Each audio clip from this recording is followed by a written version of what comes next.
I know that we're all still processing the gorgeousness that is the Tortured Poets Department album, the double albumness of it all. But what if I told you that we may already know what TS12 is going to sound like? Potentially 2 whole years before its release. There is a theory that I find to be just the most delectable, juiciest little theory, where on every album that Taylor has produced, there is a nod to her previous album and there is a nod to her next album. Now, this is truly just a theory. A game theory! So I thought it might be fun to think about what motifs and of course what color will represent this era. Of course, this is so far in the future, so I'm not trying to get our hopes up or anything, but I just thought it might be a little fun experiment. And of course, I'd love to hear your thoughts on this. If you're new to my videos, I talk a lot. I talk a lot about Taylor Swift. I also talk a lot about pop culture and music in general. So if that sounds like something that you would be interested in, please go ahead and give me a little subscribe and join the party. That way you're here as soon as a new video drops. So, like I said, the theory is that Taylor Swift intentionally writes a song that is a reference to her previous work in each album and a reference to her future work. So 2 separate songs. For this theory, I want us to assume that every single or every song that's released as a single is an era-defining song, which means that none of the singles are going to be considered references to next eras or previous eras. They're off limits. They were chosen because they are the most marketable of that era, right? I know that we all probably want to say, oh, obvious one, Bad Blood or Blank Space was a great reference for Reputation. But I want to argue that both of those songs were so solidly of that era, and that's why they made it into their single status. But feel free to argue about that in the comments. I'd love to hear your thoughts on it, especially that combination of songs. But I thought that this rule would give us a kind of guide for how we discuss these songs and discuss which songs go where and la la la la la. You get me. So let's have a look at the songs that I think are references to previous and future releases from Taylor Swift. So let's start in chronological order. We're going to be starting with debut era. Now, I am going to consider that there's no reference to previous work as this is her first album. Just to make it a little bit easier for me personally, I wasn't a fan of Taylor at debut era, so I'm not intimately aware of all the music that she was making around it. We're certainly going to know more about it by the time debut TV's out, but just for the sake of this being an easier project, we're not going to talk about any of the references to prior works. So to me, debut feels like a really bratty, angsty and innocent album. There's a lot of fire on this album, and I'm not just directly talking about Picture to Burn.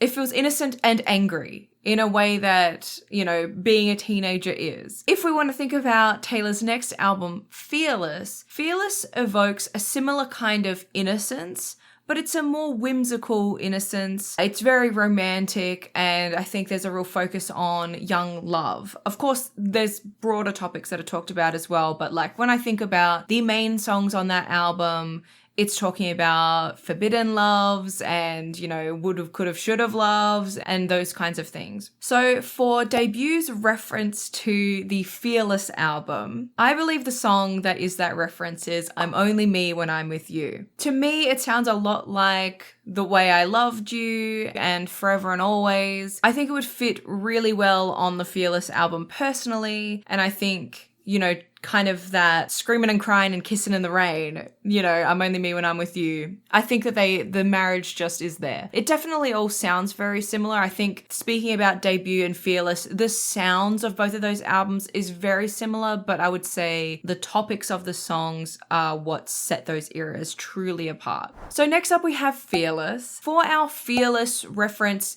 back to debut era, I think that song would be Tell Me Why. Is it the fiddle? Maybe. You could just feel it being on debut. I feel like it is it's kind of a more mature nod back to that album. I thought that would be a really good reference back. And then when thinking about which Fearless song is a good reference to our next album, Speak Now, I feel like I'm cheating a little bit here going with a vault track, but a lot of the vault tracks tell us a little bit more about the album as a whole. I feel like I've chosen a really obvious song here and said that the reference to Speak Now is Mr. Perfectly Fine.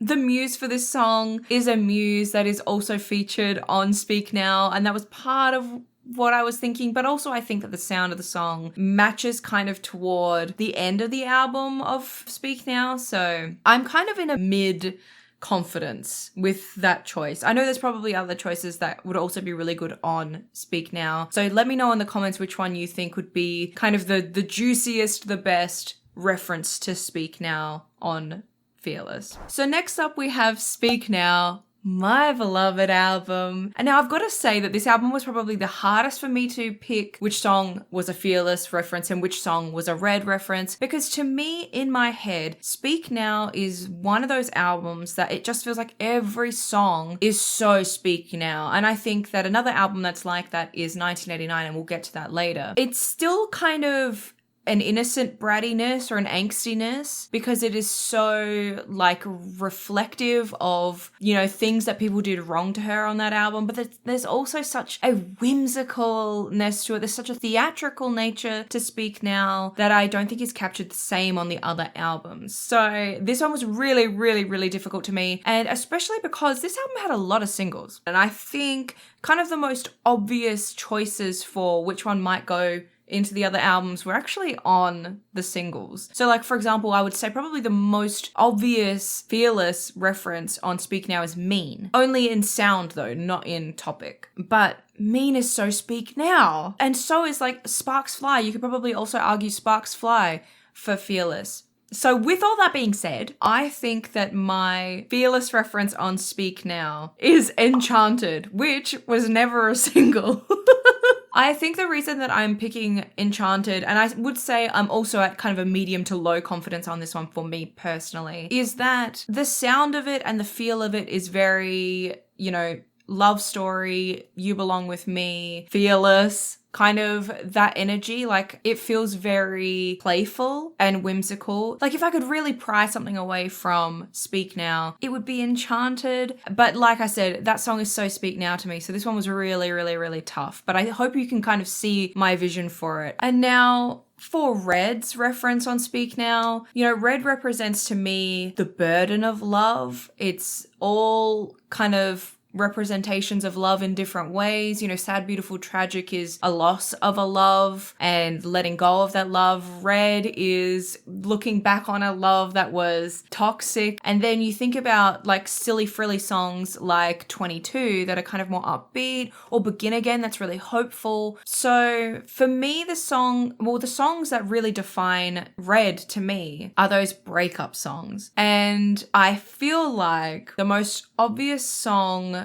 to be on Red, again, it feels wrong because this feels like a single despite it not being. And that's Dear John. Thinking about All Too Well, thinking about Sad, Beautiful, Tragic, you know, thinking about those songs that are just gut-wrenching and raw and tell a beautiful story, which Red is really well known for being just a really good storytelling album. I thought that Dear John was kind of a good nod to Red. Get us acclimatized to what we might see on Red. An alternative option I have is Foolish One, if people don't think that Dear John makes as much sense. Foolish One I definitely think fits within that spot on the album, but yeah, Dear John is so... When I think about gut-wrenching songs that Taylor has written, I think of All Too Well, of course, and I think about Dear John. I also think about Smallest Man Who Ever Lived. Yeah, I thought that that would be a great fit as a reference point to what we were to see on the Red album. So moving on to Red. I think our reference back to Speak Now was Better Man. I definitely think that that song would have very easily fit on the Speak Now album. I love that song so much, first of all. And like you could just really see paired up with songs like Dear John. I think that that song is a really good kind of reference back and homage to that era, if you will. And it's an idea that, yeah, is re-explored many times over on Red with a similarly problematic muse for both of those albums. And I will say not problematic in like it was Taylor's fault in any way. Problematic that the men themselves were problematic for her. Don't ever get it twisted. Now, the song that I think is a reference to 1989, I think is actually going to be a really obvious one. And before I say which song it is, I want you to get your fingers warmed up to write a comment and let me know if you guessed it. Because I really think we are all going to be aligned on this one. I can see the hive mind at work. The song that I think is the reference to 1989 is Girl at Home. You can't tell me that this song isn't just oozing 1989. You could tell me that Girl at Home was always meant to be on 1989 and I just would believe you. Because I think the benefit of Red having such a vast sound is that you get songs like this that just, you know, Girl at Home and I Bet You Think About Me, they're on the same album. What? The sounds could not be more different. But it's just Girl at Home is so 1989. Like, think about how you get the girl. So, are we all aligned? Let me know. Next up, we have 1989, our pop era, the most intentionally sonically cohesive album. Taylor intentionally wrote it this way for marketability, especially after Red, being told that that album was so erratic and that she needed to do something that was more focused. This album is the pop album of the century. Maybe the pop album of ever. Lifetime award of being the most influential pop album ever. With all that being said, what song could possibly be a nod back to Red? You know, Red, very vast range of sound, but largely I want to say a kind of pop rock feel mixed in with some country elements, but I would say kind of more leaning in that pop rock sound. And now I mentioned this before, but I actually think that How You Get the Girl could fit on Red. It's still very heavily 1989 coded in the sound, but, you know, with songs like Starlight, The Very First Night, Message in a Bottle, Girl at Home, obviously, I feel like you could really see that song on the album and it wouldn't be so crazy. How You Get the Girl, one of my faves on 1989, totally could see it being the reference back to Red. Now, for our Reputation nod. Reputation, to me, being a very sexy album, a very, you know, focusing on the thrill of budding relationships, enticing a romance in those beginning stages of a romance. You know, in the first 6 months, year of a romance, still kind of drawing that person in. That's what Reputation feels like to me. Of course, also being like accepting yourself, being in your own skin, being unabashedly yourself, and being very stubborn as well. I see Reputation being. Now, this shift in sound is pretty big in terms of the rest of her discography.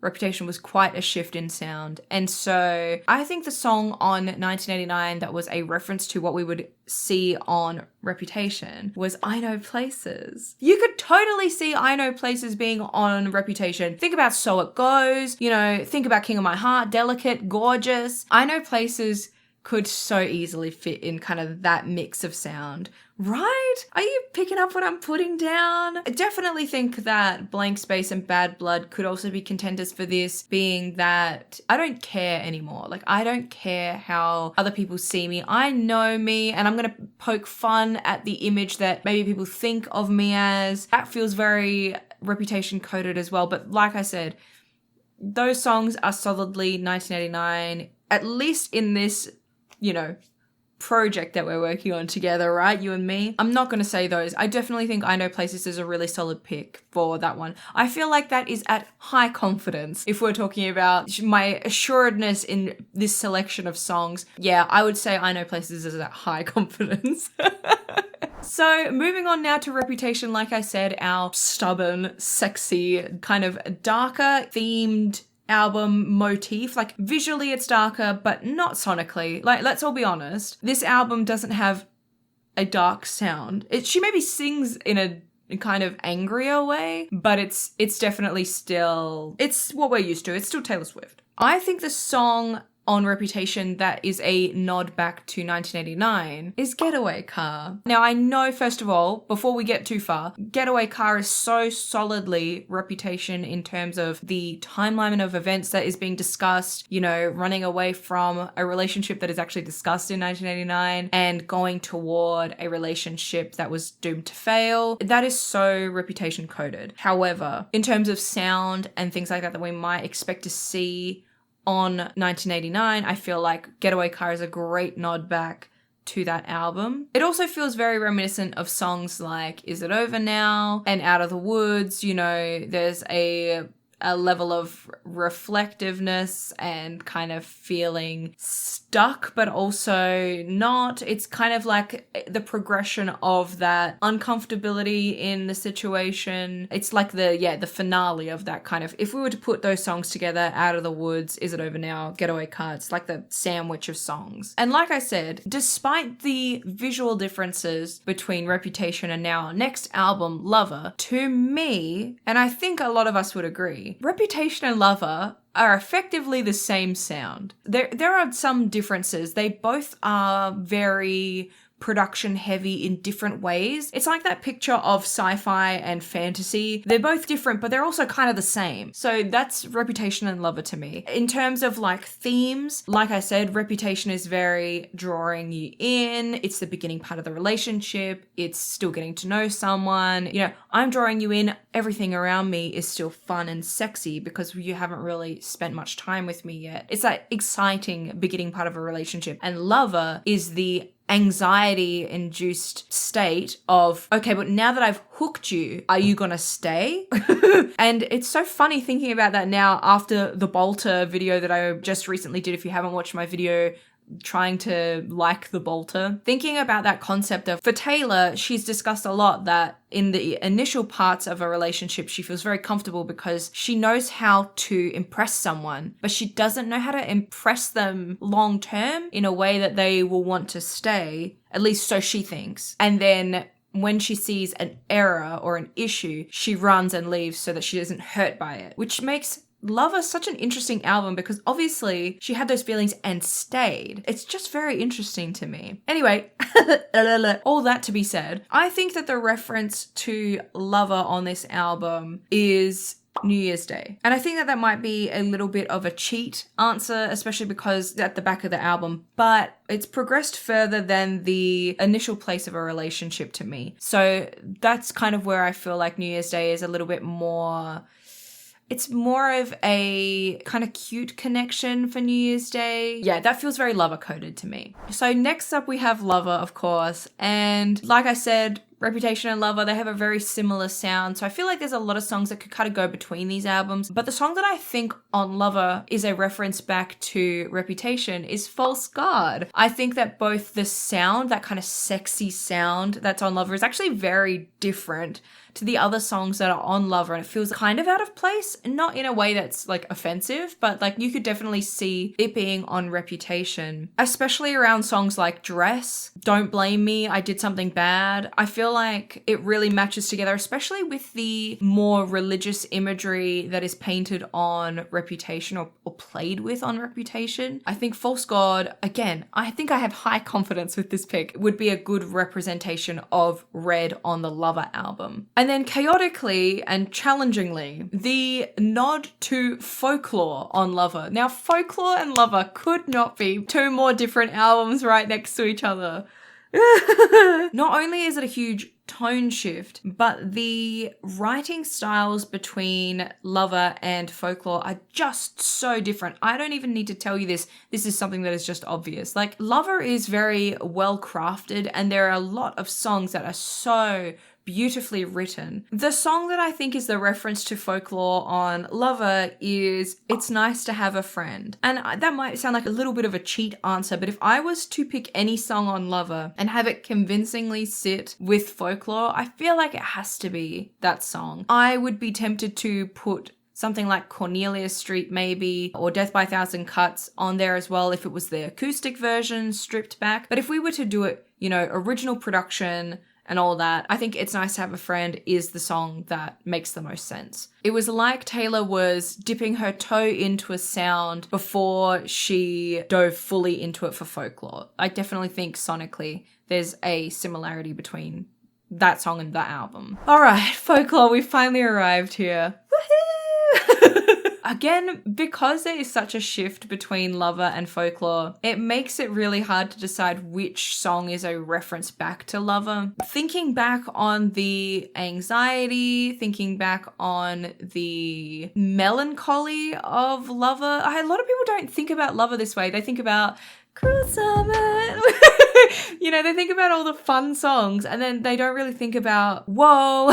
Even songs like Me, when you strip back Me, that is a really sad and anxious song. And so I thought that the song that represented Lover best on Folklore was My Tears Ricochet. And I think you wouldn't be too caught off guard to have that song be on Lover, especially down in the Death by a Thousand Cuts Cornelia Street section of the album. It wouldn't be so glaringly different. It would definitely be like, whoa, where did this come from? But it wouldn't be crazy, if you understand me. Definitely let me know what you think. I feel like that song is also of a low confidence, but like just thinking about Folklore is a really hard album to place with Lover, okay? So if anyone else has a better option, let me know. Folklore is just such a different sound. It's so different. If we were talking about lyrics, there would definitely be songs that we could marry over and things like that. You know, Betty would be a great song to add over there, and even Cardigan. But like I said, we can't use Cardigan. Cardigan was a single, so much to think about. I also considered Last Great American Dynasty and Invisible String, but they both have a kind of bookish quality that I don't think fits on Lover. Lover sounds like a much lighter listening experience, and Folklore is definitely a more intentional and more challenging listening experience, and not in a way that it makes it hard to listen to, but you definitely have to process it, and that's part of what makes it such a good album. So now on to our representation of Evermore on Folklore. Folklore is Evermore's sister. We've heard this many times from Taylor herself. Between the two albums that sound very similar, Evermore is a more dark, kind of more Western sounding. It's got a more witchy feeling, and it also feels more personal than Folklore does. Folklore is kind of a personal album that's masked as stories. You know, we know now especially how close those stories were to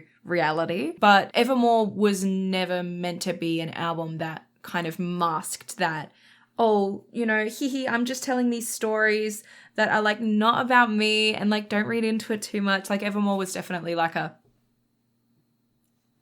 I'm just continuing what I was doing and I'm being vulnerable about it with you. Where Folklore is kind of floating in the clouds and weaving poems, Evermore is darker and deeper sounds. So with that in mind, I've chosen Hoax as the reference to Evermore. It has a deeper feel, and I definitely feel like it being at the end of the album is probably a more understandable nod to Evermore. That to me is just kind of the most obvious pick. Like I said, Evermore has a kind of lighter feel, and it being very storybook, bookish kind of folk songs, it's definitely got a lighter and higher pitched kind of overall sound, where Evermore is deeper feeling. So with that, let's move on to Evermore. And our Folklore reference on Evermore, I think, is Dorothea. I think I could really see Dorothea being on Folklore, especially paired with The Last Great American Dynasty, and of course with all of the love triangle songs. She's kind of a fourth character that's not in the triangle. But discussed by one of the triangle members. So I feel like Dorothea, especially sound-wise, it's much lighter in tone than the rest of the album. So I felt like it was a really good pick to move over onto Folklore. And for our Midnight's reference on Evermore, Midnight's, first of all, being a very different sounding album. It's a pop album that is more mature and feels kind of, it has like a 70s vibe, dark, moody motif. I feel like the song on Evermore that kind of best represents that is Long Story Short. I feel like you could definitely see this song being on Midnight's and not like bat an eye about it. It definitely feels like it could fit there just as well as it fits on Evermore. I especially think that it would be a really good pairing with something like You're on Your Own, Kid. Kind of that vibe. It just makes sense to me. And now we have Midnight. Woo! The song that I think should go on Evermore is actually a huge reason why I wanted to do this video, because I was like, oh, that just makes sense. So consider this my highest confidence reference back to Evermore, and that is Would've, Could've, Should've. Just imagine Would've, Could've, Should've with songs like No Body, No Crime, just the kind of visceral nature of the lyrics of the song. I think it just makes sense with Evermore, Coney Island. I think that Would've, Could've, Should've is a very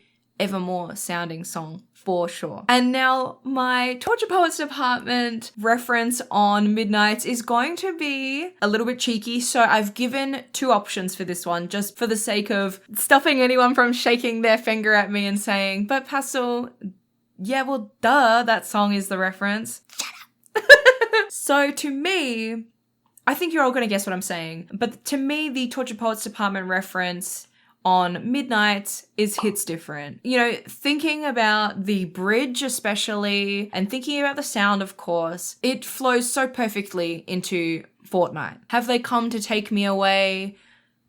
I was supposed to be sent away, but they forgot to come and get me.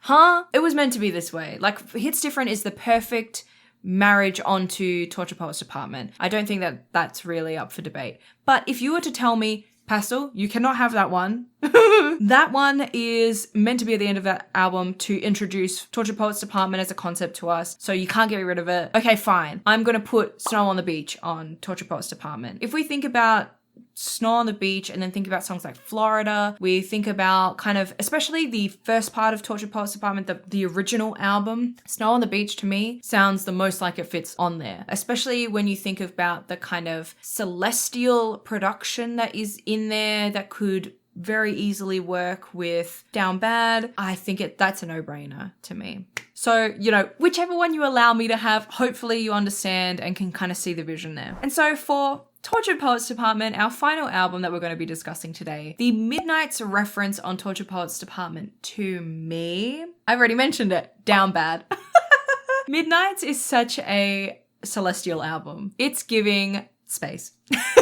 Karma, think about Bejeweled, think about Snow on the Beach, like I've already said. There is so much celestial imagery that is on Midnight. Of course, Midnight, what do you think about when you think about Midnight? The dark sky that is filled with stars and beautiful things. If you'll indulge me on letting me have Down Bad on Midnight, that's definitely what I think would be the best fit. And so we've finally come to what I think is the reference to our next album, TS12, currently unnamed, currently being written while on the Eras tour for sure. And the song that I think is the reference to this new album that we'll eventually get in like 2 years' time is So High School. If you think about all of the songs on both the anthology and on the main album, So High School doesn't sound like anything else on the album. It definitely fits with the album, but it probably fits the least with any of the other songs. There is that kind of witchy vibe of a lot of the anthology, you know, when we think about I Hate It Here, Cassandra, you know, that part of the album, Peter, they all sound the same. Like, I Look Through People's Windows, they're all very strings and those kinds of sounds. When we think about the start of the album, it feels very similar to Midnight's. It's very synth heavy, very referential to the 1975 music. And then we've got this fucking weird song, So High School, that's sitting there and is very 2000s rock song that is so obviously a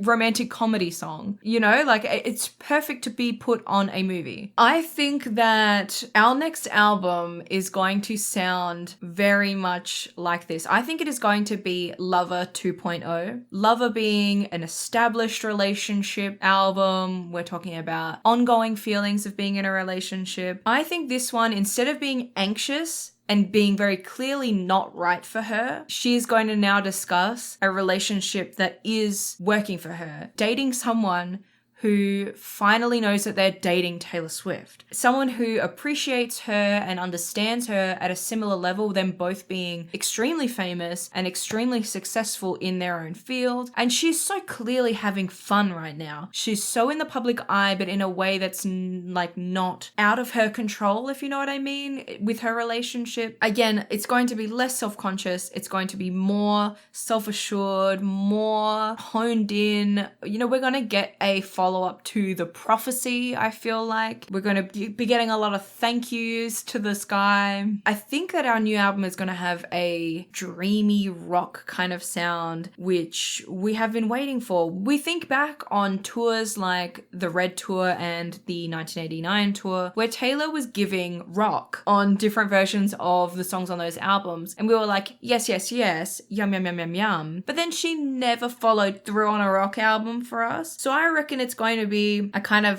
dreamy rock sound merged with kind of more solidly pop rock sounds. You know, I think that that's what we're in for. And so visually, this is maybe where we're going to get a little bit controversial. I think that the era color for this album is going to be orange. I think we're finally going to be seeing the orange of our lost album Karma, which I will admit to you, I've never been a Karma truther, never in my life. I mean, we're going to see on the Reputation Vault tracks, but I'm not really one that enjoys many of the conspiracy theories.